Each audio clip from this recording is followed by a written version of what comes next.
our today's session of physiology.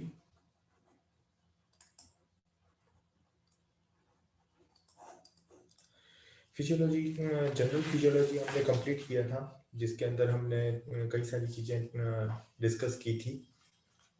Okay.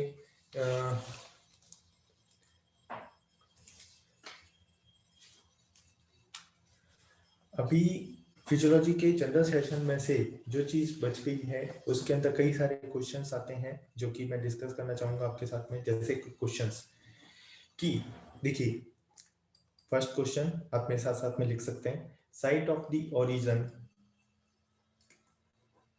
site of the origin of the action potential in the spinal motor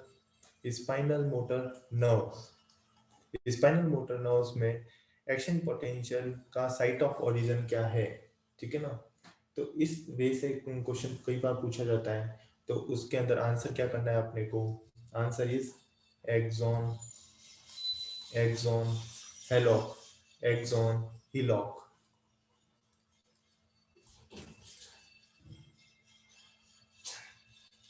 axon hillock. Okay. And axon hillock कौन सा portion है, अगर वो फटाक से समझना है तो ये देखिए, एक्सॉन हिलॉक कौन सा पोर्शन है हमारा. ठीक है. तो ये जो वाइडन एरिया है, ये वाला जो पोर्शन होता है वो कहलाता है एक्सॉन एक्सॉन हिलॉक.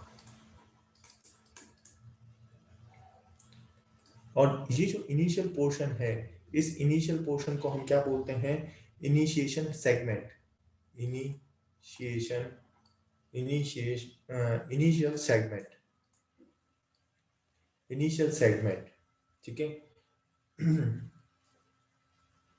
बिकॉज यहाँ पे क्या मिलते हैं, वेरी हाई लेवल पे हमारे को क्या मिलते हैं, कोन मिलते हैं. कोन जिसके यहाँ पे क्या रहेंगे, सोडियम चैनल्स. ये काफी बेसिक फिजियोलॉजी आती है, ठीक है ना. बट हमारे को यहाँ पे लो थ्रेशोल्ड की वजह से यहाँ पे सबसे ज्यादा क्या मिलता है हमारे को, site of the origin of the action potential of the spinal motor nerve. Answer is axon hillock. तो कई बार क्वेश्चन पूछा जाता है, तो हमारे को आंसर पता होना चाहिए. क्वेश्चन अगर घुमा के पूछा जाता है, सेकंड क्वेश्चन बेस सब कुछ यही है. क्वेश्चन कैसे पूछा जाएगा, देखो 2 सेकंड. सेकंड क्वेश्चन यहाँ पे मेंशन करता हूँ.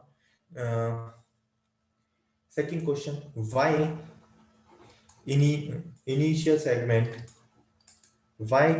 सेगमेंट जैसे कि मैंने अभी बताया था, why initial segment start this AP action potential. वहां पे क्यों जनरेट होता है, बिकॉज वहां पे क्या होता है, very high concentration of the sodium channel. Sodium channel की कंसंट्रेशन सबसे हाईएस्ट होती है. तो अगर सोडियम चैनल की चैनल सबसे ज्यादा अगर है, तो वहां पे क्या होगा, लो थ्रेशोल्ड वैल्यूज रहेंगी. लो थ्रेशोल्ड वैल्यू, लो थ्रेशोल्ड पोटेंशियल या वैल्यू. और ये थ्रेशोल्ड वैल्यूज मैंने जैसे कि एक ग्राफ बना के बताया भी था. ये नॉर्मल इंक्रीज यहाँ पे जाके स्टेबलाइज हो जाता है और यहाँ पे एक फ्लक्चुएट आता है. ये जो पॉइंट होता है इसको हम क्या कहते हैं, एक्शन पोटेंशियल. ठीक है. और ये पूरा बेसिक फिजियोलॉजी में चला जाता है. तो अभी अपने को कितना सा ध्यान रखना है कि वाई का अगर क्वेश्चन पूछा जाता है तो हमारे को पता होना चाहिए वहां पे लो थ्रेशोल्ड वैल्यू अगर ऑप्शन में है तो उसका हम टिक करेंगे. अगर लो थ्रेशोल्ड वैल्यू की जगह वहां पे मेंशन है highest number of the sodium channels, तो हम उसको टिक करेंगे. तो हमारे को क्वेश्चन किस तरीके से पूछा जाता है हम वो देख सकते हैं. ठीक है. अब क्वेश्चन एक तरीके से और घुमा के पूछ सकते हैं. क्वेश्चन कैसे आएगा, हाईएस्ट, साथ में लिखते रहिए, highest concentration of sodium channel, highest concentration of the sodium channel. तो क्वेश्चन चेंज हो जाता है. देखो, अपन ने कहा कि वाई इनिशियल सेगमेंट की हम यहाँ पे कह रहे हैं कि यहाँ पे सबसे very high concentration of the sodium channel है. ठीक है. बट अगर पूछा जाता है क्वेश्चन में highest concentration of the sodium channel का हाईएस्ट कंसंट्रेशन कहाँ पे है? तो वो रहता है हमारे कहाँ पे, नोड्स ऑफ रेनवियर में।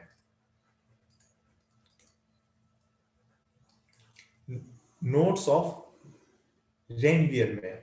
तो नोड्स ऑफ रेनवियर कौन से होते हैं आपको पता है? ये एक क्या कहते हैं, हमारा जो नर्व रहती है इसके ऊपर क्या रहती है उसको हम बोलते हैं नोड्स ऑफ रेनवियर। और यहीं पे सबसे ज्यादा हाईएस्ट क्या मिलती है हमारे को? Highest concentration of the sodium channel. But अगर वेरी हाई वैल्यू की बात की जाती है तो इसी वजह से एक्सन लॉक में वेरी हाई कंसंट्रेशन की वजह से हमारा क्या होता है, origin of the action potential. ठीक है, तो दोनों क्वेश्चंस में काफी सिमिलरिटी है बट आंसर चेंज हो जाते हैं, तो हमारे को डिफरेंशिएटिंग पॉइंट से याद होना चाहिए। ठीक है, अगर क्वेश्चन और तरीके से घुमा के पूछ लिया जाता है, कैसे पूछेंगे? Action potential in A sensory की बात करें, action potential in A sensory nerve arises इन, अगर सेंसरी नर्व की बात कर रहा है तो वहां पे एक्शन पोटेंशियल arises इन दी, वहां पे होगा जो सेकंड पोर्शन है इनिशियल सेगमेंट। ठीक है, इनिशियल नोड ऑफ रेनवियर।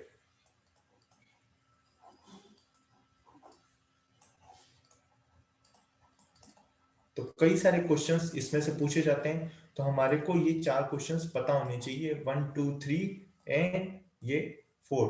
तो यहाँ पे हमारे को चारों क्वेश्चंस के आंसर पता होने चाहिए कि हम हमारे पास में किस तरीके से क्वेश्चंस आ सकते हैं हमारे एक्शन पोटेंशियल्स में से। ठीक है, इसी तरीके से देखिए,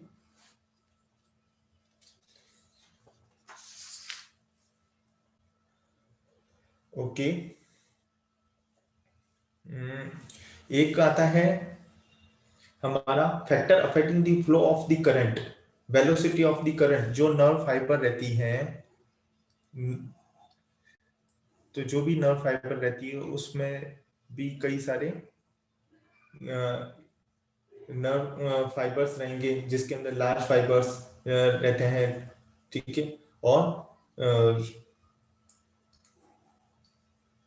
तो कौन कौन से फैक्टर्स हैं जो कि अफेक्ट करते हैं हमारे वेलोसिटी ऑफ द करंट को? ठीक है, कोई भी नर्व फाइबर के लिए। ठीक है, तो factor affecting the velocity of current, velocity of the current. Okay, तो जैसे कि आपको पता है डायमीटर, तो जैसे जैसे हमारा डायमीटर बढ़ेगा वैसे वैसे क्या होगा, हमारा सरफेस एरिया बढ़ेगा, इंक्रीज दी सरफेस एरिया। जैसे जैसे सरफेस एरिया बढ़ेगा वैसे वैसे क्या होगा, increase the number of the sodium channel बढ़ेगा। ठीक है, और ये सारी चीजें क्या करेगी, ultimately increase the velocity, increase the velocity. ठीक है, तो क्वेश्चन कैसे पूछा जाता है अपने को मेन है, क्वेश्चन कैसे पूछा जाएगा फिजियोलॉजी में से, वहां पे क्वेश्चन लिखा हुआ आता है, large diameter nerve fibre, large diameter nerve fiber has large diameter nerve fiber has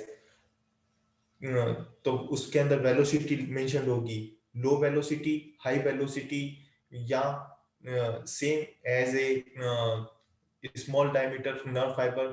तो हमारे को ऑप्शन क्या टिक करना है, इंक्रीज वेलोसिटी। ठीक है ना, इंक्रीज वेलोसिटी। ओके, अगर रेजिस्टेंस वाइज पूछा जाता है, एक हमारा क्वेश्चन आया था यूपीएससी के अंदर कि वहां पे वेलोसिटी मेंशन नहीं करके वहां पे क्या लिखा था, वहां पे लिखा था हमारा एक्सोप्लाज्मिक रेजिस्टेंस की बात की थी, तो वहां पे क्या होता है हमारा low. Doctor Deepika please do not write anything. Low exoplasmic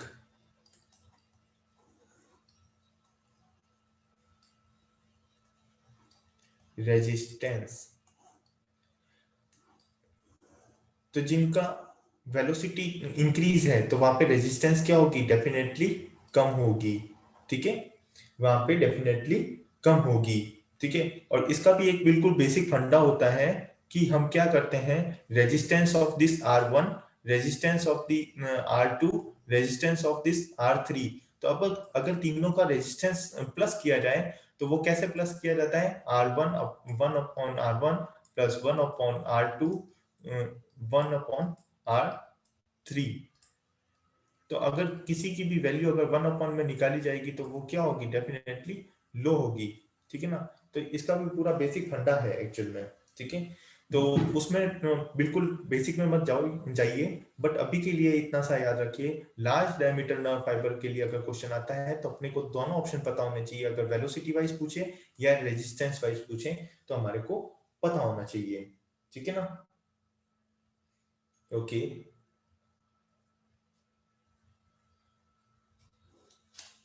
okay, इसी तरीके से आगे चलते हैं।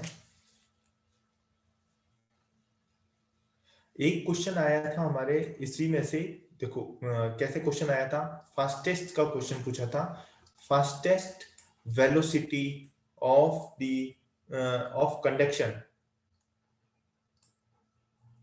कंडक्शन। तो वहां पे RM अपॉन दी RA। ठीक है,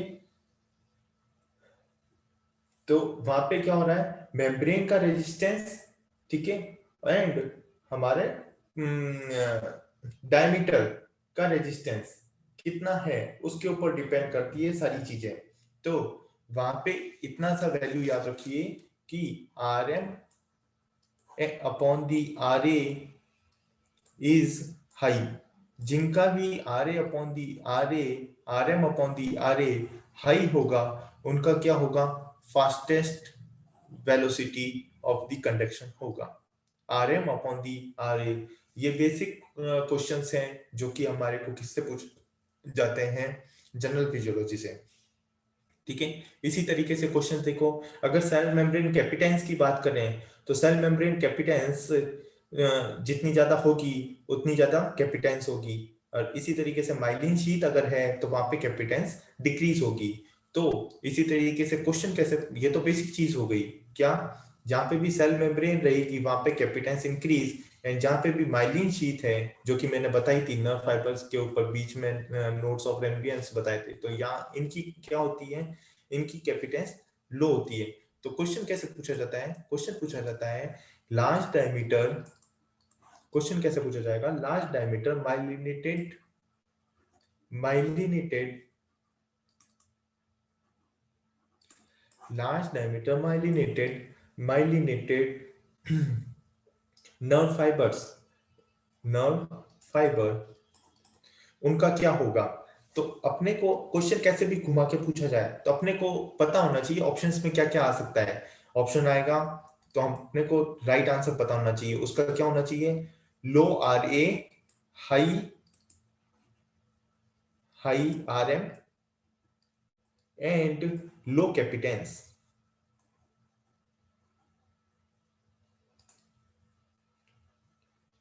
कैपेसिटेंस,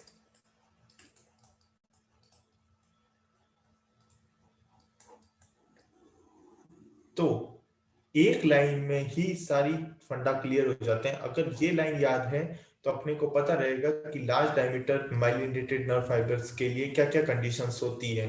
ठीक है ना, तो अभी जैसे बताया था जितना RA लो होगा तो उतनी ही ज्यादा हाई वेलोसिटी होगी, जितना RM हमारा क्या होगा, हाई होगा, उतनी ही वेलोसिटी हाई होगी।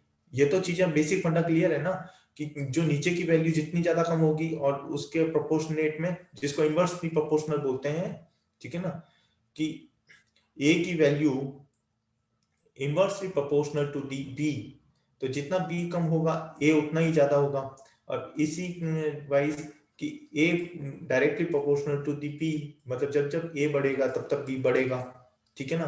तो इसी तरीके से आर ए को जितना कम होगा उतना वेलोसिटी हाई होगी, जितना आर एम हाई होगा वो डायरेक्टली प्रोपोर्शनल है, तो ये वेलोसिटी हाई होगी। तो उस बेसिस पे अपने को ये याद रखना है, ये याद रखना है, एंड कैपिटेंस लो कैपिटेंस होनी चाहिए, ठीक है। और इसको और घुमा के क्वेश्चन पूछा जाता है नोट्स ऑफ रेनवियर के लिए। क्या पूछा जाता है? Notes of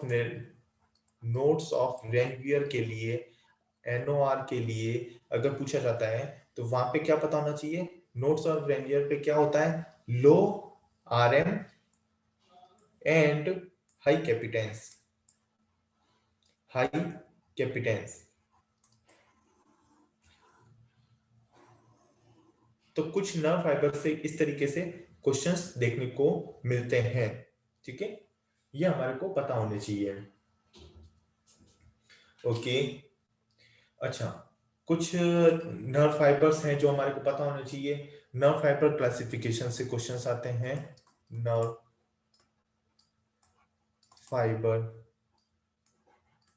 classification,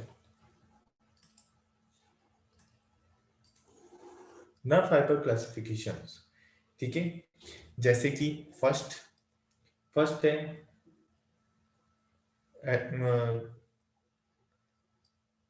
आर्लेंगर and Gasser, 2 second.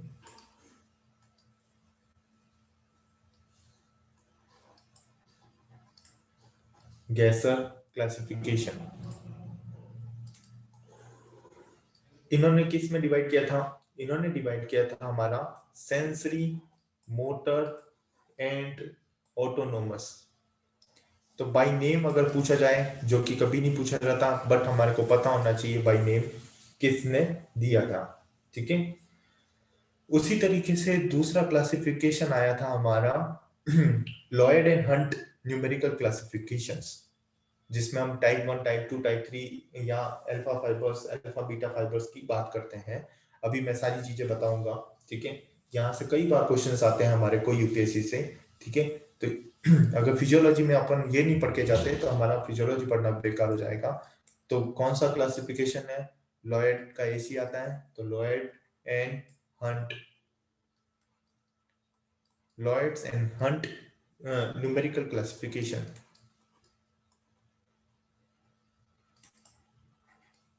Numerical classifications, ठीक है। जिसमें इन्होंने टोटल जितने भी फाइबर्स को बांटा है, उन्होंने केवल और सेंसरी के लिए दिया था ये क्लासिफिकेशन। पहली चीज पता होनी चाहिए, इन्होंने किसके लिए दिया था? Only and only for sensory fibres के लिए। और इन्होंने टोटल 4 क्लासिफिकेशन किए थे।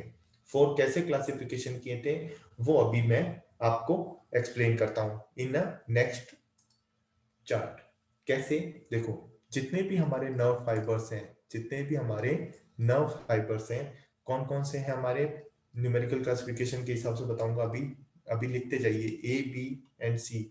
अगर ऊपर से नीचे आते हैं, ए फाइबर से सी फाइबर की तरफ आते हैं, तो यहाँ पे क्या डिक्रीज होता है? पहला तो डायमीटर डिक्रीज होता है। तो ए का सबसे हाईएस्ट होगा डायमीटर, सी का डायमीटर सबसे लोवेस्ट होगा। तो डायमीटर जैसे जैसे डिक्रीज होगा वैसे वैसे क्या होगा? वेलोसिटी भी डिक्रीज होगी। जैसे कि मैंने पहले बताया था, highest diameter is the highest velocity, बताया था ना। तो अपने को एक चीज पता चल गई कि ए का डायमीटर भी हाईएस्ट है और वेलोसिटी भी हाईएस्ट है, ठीक है। ओके, देन अपने को ये पता हो गया कि ए एंड बी ये दोनों के दोनों क्या है? ये दोनों के दोनों क्या है? ये दोनों के दोनों है माइलिनेटेड, ठीक है। ए एंड बी क्या है? Myelinated, okay. अगर बात करें ए फाइबर की, तो ए फाइबर को किस तरीके से डिवाइड किया है? A alpha, A beta, A gamma and A delta में, ठीक है। अगर बात करें, ये सारे हैं हमारे मोटर फाइबर्स के लिए, ठीक है। तो इसके अंदर भी अगर बात करें ए अल्फा की, तो इसके अंदर भी 2 तरीके से हैं। वो है somatic motor, somatic motor,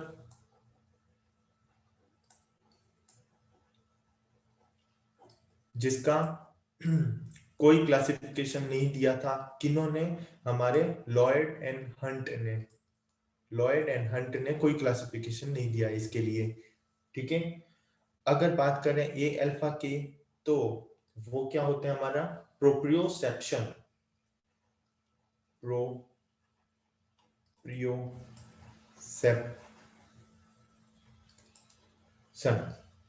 okay, जो कि सेंसरी फाइबर्स है, एंड सेंसरी फाइबर्स के लिए लॉयड एंड हंट ने क्लासिफिकेशन किया था। तो उन्होंने क्या दिया? ये क्या है? Fastest conduction, fastest conduction. तो जैसे कि मैंने बताया था कि फास्ट किसका है? ए, एंड ए में भी किसका हुआ? ए अल्फा का फास्टेस्ट कंडक्शन हुआ, ठीक है। और इसी को लॉयड ने क्लासिफाई किया है, बिकॉज ये सेंसरी फाइबर है, तो ये कौन से हो गए? टाइप 1। टोटल मैंने कितने बताए थे? 4, तो उसमें से पहला टाइप। तो डायरेक्ट क्वेश्चन क्या पूछे जाते हैं अपने को इन यूपीएससी एग्जाम्स? वो क्या पूछते हैं कि इनमें से कौन सा टाइप 1 है? तो हमारे को पता हो गया, type 1 are the alpha 1, A alpha is the proprioceptions. अगर क्वेश्चन में ऑप्शंस में दिखा हुआ है ए अल्फा है, बीटा है, कौन सा है, तो अपने को पता होना चाहिए। इसी तरीके से अगर ऑप्शन में ए अल्फा नहीं लिखा हुआ है, वहां पे प्रोप्रियोसेप्शन है, नदर मेंशन्ड है, तो अपने को पता होना चाहिए वहां पे प्रोप्रियोसेप्शन है, ठीक है। वैसे अगर देखा जाए तो ए टाइप 1 भी दो तरीके से होते हैं, कैसे? ये देख लो, 1A and 1B। 1A and 1B। 1A कहाँ पे मिलते हैं? मसल स्पिंडल्स में, मसल स्पिंडल। एंड 1B किस में देखने को मिलेंगे? Golgi tendon, Golgi tendon organs, Golgi tendon organs में देखने को मिलेंगे, ओके। तो अब मैं बात करूंगा ए बीटा की। नेक्स्ट निकालता हूं, नेक्स्ट किसकी बात कर रहे हैं? ए बीटा की। ए बीटा, ए बीटा किसके लिए रेस्पॉन्सिबल होते हैं? फटाफट लिखिए, fine touch, fine touch vibration, fine touch vibration and proprioception, proprioception. और ये कौन से टाइप के हो गए? ये type 2 according to the Lloyd's and Hunt classifications, okay, okay. इसी तरीके से देखिए, हम बात करते हैं ए गामा की, तो वो किसके लिए रेस्पॉन्सिबल है? ये प्योर मोटर, प्योर मोटर है टू दी मसल स्पिंडल, तो उसका लॉयड्स एंड क्लास में हंट क्लासिफिकेशन डेफिनेटली नहीं होगा। अगर हम बात करें ए डेल्टा की, तो वहां पे क्या होगा? ये होती है प्योर सेंसरी। तो अगर क्वेश्चन आता है किस तरीके से आ रहा है, समझ में आ रहा है ना, प्योर सेंसरी कौन सी है इनमें से, तो अगर आप आंसर कर सकते हैं, ठीक है। क्योंकि ए अल्फा जो थी, तो वो भी क्या थी? सोमेटिक मोटर प्लस प्रोप्रियोसेप्शन थी। बट अगर बात की जाएगी इनमें से कौन सी प्योर मोटर है और कौन सी प्योर सेंसरी है, तो अपने को आंसर पता होना चाहिए, ओके। तो प्योर सेंसरी है तो सेंसेशन कौन से? Fast pen, fast pen, temperature, temperature में कि कौन सा temperature? Cold sensation, cold sensation. तो अपने को सारी चीजें पता होनी चाहिए, fast pen, temperature, cold sensation. और ये लॉयड्स एंड हंट क्लासिफिकेशन के अकॉर्डिंग ये कौन सा हुआ? टाइप 3। ये कौन सा हुआ? टाइप 3, ठीक है। इसी तरीके से हमारी ए की बात अब कंप्लीट हो चुकी है। अब हम किसकी बात करेंगे? ये देखिए, हमने किसकी बात कर ली? ए अल्फा बीटा गामा डेल्टा तक बात कर ली। अब हम बात करेंगे बी की। तो बी फाइबर कौन से हो गए? यहाँ पे देखिए, B fibre, B fibre is responsible pre ganglionic,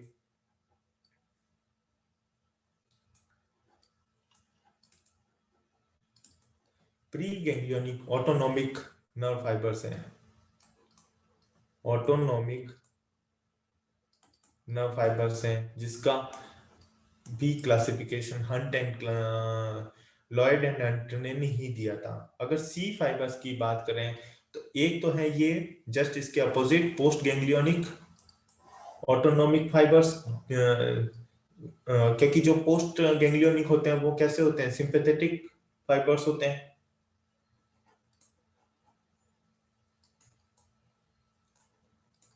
thirty fibres होते हैं, उसके लिए भी क्लासिफिकेशन नहीं दिया था। सी फाइबर्स में से कुछ फाइबर्स होते हैं जो कि किसके लिए रिस्पॉन्सिबल होते हैं, क्रूड टच,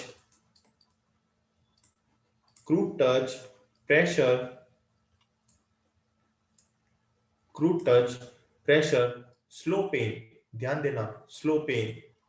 तो हमारे को क्वेश्चन में कंफ्यूजन यही करेंगे, फास्ट पेन के लिए कौन रेस्पॉन्सिबल है, ओके जिसके अंदर ए डेल्टा है, और स्लो पेन के लिए कौन है। ठीक है, अगर बात की जाएगी टेम्परेचर की, तो यहाँ पे टेम्परेचर कौन सा आएगा हमारा, कोल्ड एंड वार्म, ये दोनों के लिए रेस्पॉन्सिबल होता है। अगर ओनली कोल्ड के लिए बात की जाए तो वहां पे कौन सा आएगा, ए डेल्टा आएगा। ठीक है, जो कि टाइप 3 है, और ये सारे के सारे क्या होंगे, टाइप 4, जो कि लास्ट है, टाइप 4। जैसे कि मैंने बताया था, मैं पूरा क्लासिफिकेशन अच्छे से समझा दूंगा। तो ये सारा क्लासिफिकेशन अगर समझ में आता है तो इसके अंदर क्वेश्चंस कैसे कैसे पूछे जाएंगे, फटाफट क्वेश्चंस को रिवाइज करते हैं। Which is the unmyelinated, which one is the unmyelinated fibers, तो आंसर इज टाइप 4। क्वेश्चन कैसे पूछा जाएगा कि वाइब्रेशन के लिए कौन रेस्पॉन्सिबल है, आंसर सबको पता है, ए बीटा। क्वेश्चन कैसे पूछा जाएगा, efferent from the muscle spindles, efferent fibres कौन से हैं, efferent fibre from the muscle spindle, okay answer is जो भी मोटर होंगे, ओके। इसी तरीके से पूछेंगे efferent from the Golgi tendons, answer is A beta. ये सारे ना अपन ने किए हैं वहां पे। ठीक है, अगर पूछा जाता है फास्टेस्ट फॉर द पेन, तो answer is fast pain and slow pain, के लिए सी फाइबर। एंड ये देखो सेकंड क्वेश्चन, स्लो पेन के लिए पूछा जाता है कई बार, तो सी फाइबर, एंड इसके लिए ए डेल्टा फाइबर्स। ठीक है ना। इसी तरीके से अगर क्वेश्चन क्या पूछा जाएगा कि कोल्ड सेंसेशन के लिए कौन से फाइबर रेस्पॉन्सिबल हैं, तो आंसर कभी भी ए डेल्टा देखते ही ए डेल्टा पे टिक नहीं करेंगे। इसके साथ में हम क्या करेंगे, A and B option both को टिक करेंगे, means A delta with C fibres. ठीक है, ये ऑप्शन ए लिखा हुआ होगा जिसको हम देखते ही टिक कर देंगे, बट हमारे को पता होना चाहिए A and C fibre temperature में कोल्ड एंड वार्म दोनों के लिए रेस्पॉन्सिबल होते हैं। ठीक है ना। तो ये कंफ्यूजिंग क्वेश्चंस होते हैं जिसको हमारे को क्वेश्चंस पता होने चाहिए एंड आंसर्स पता होने चाहिए। प्रेशर के लिए कौन सा है, क्वेश्चन अगर पूछा जाता है प्रेशर के लिए कौन सा है, तो प्रेशर के लिए सी फाइबर। अगर ये सारे क्वेश्चंस के बाद में सबसे इंपॉर्टेंट क्वेश्चंस सुनो ध्यान से, वो होता है मोस्ट न्यूमरस फाइबर कौन से होते हैं, मोस्ट न्यूमरस फाइबर्स कौन से होते हैं, तो answer is C fibre are the most numerous. तो कहीं पर भी मैंने कोई भी क्वेश्चन छोड़ा नहीं है, अगर जनरल फिजियोलॉजी से किसी भी तरीके का क्वेश्चन आता है तो। ओके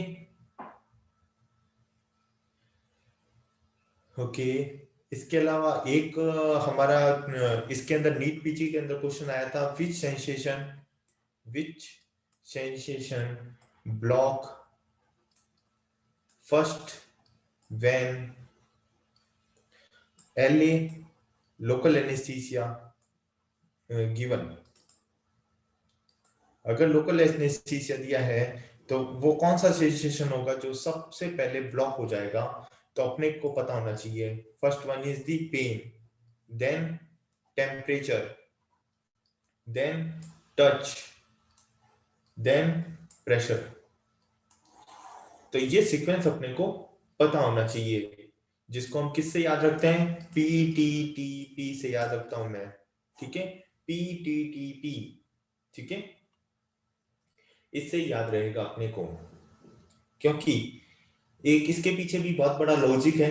लॉजिक क्या है कि ससेप्टिबिलिटी जो है, ठीक है, वो सबसे ज्यादा किसकी होती है? वो सी फाइबर्स के लिए होती है, और ए फाइबर के लिए ससेप्टिबिलिटी सबसे कम होती है। इसीलिए पेन के लिए वो सबसे पहले है ना, वो क्या हो जाएगा? ब्लॉक हो जाएगा।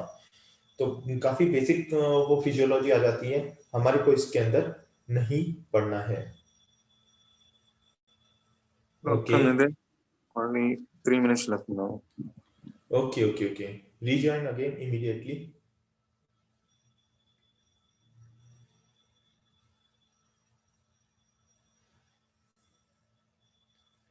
अच्छा, ठीक है। इसी तरीके से हम बात करेंगे स्केलेटल मसल्स की, जिसके अंदर आपने कई बार डायग्राम पढ़े होंगे कि मायोसिन एंड ट्रोपोनिन, ट्रोपोमायोसिन, ठीक है? तो स्केलेटल मसल्स की अगर बात करें तो मैं बताता हूँ, बेसिक चीजें अपने को पता हो या नहीं हो, अपने को क्या पता होना चाहिए।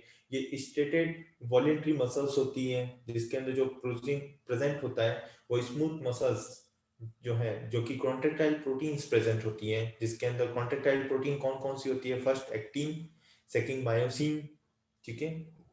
दो तरीके के प्रोटीन्स होते हैं, ठीक है? इसी तरीके से अगर बात करें, अगर बेसिक चीजें बताऊं तो एक्टिन, एक्टिन के अगर चीज बात करें तो एक्टिन जो है, तो वहां पे एक्टिन किस तरीके से होता है? ये हमारा एक्टिन है। ये चीज क्या है? एक्टिन है, जहाँ पे two strands of the double helix of the polymers of the F actins से बन के बनता है हमारा एक्टिन पोर्शन, ठीक है? अगर दूसरा पोर्शन है हमारे पास में मायोसिन, मायोसिन सेकेंड। और मायोसिन सेकेंड का मतलब क्या होता है? यहाँ पे दो हेड है, तो ये टेल पोर्शन है एंड ये आर्म पोर्शन है, एंड यहाँ पे बनते हैं इसके दो इस तरीके से हेड। तो ये हुआ tail portion of this myosin. Okay, this is one is the arm portion, and this is are the two mentioned means the head are the two head, two head, जहाँ पे ये एटीपीएस एक्टिविटी काम करती है। और वैसे एक चीज बता देता हूँ, इससे जो चीज जुड़ेगी एक बार में एक ही हेड जुड़ता है, ठीक है? दो हेड एक बार में एक साथ नहीं जुड़ते हैं।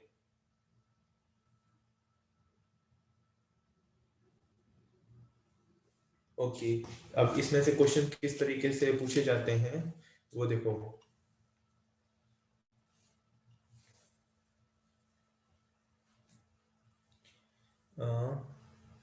ये देखिए स्ट्रक्चरल प्रोटीन्स जो है, जिसके अंदर स्ट्रक्चरल प्रोटीन्स के अंदर पहला क्वेश्चन देखिए, एक्टिनिन।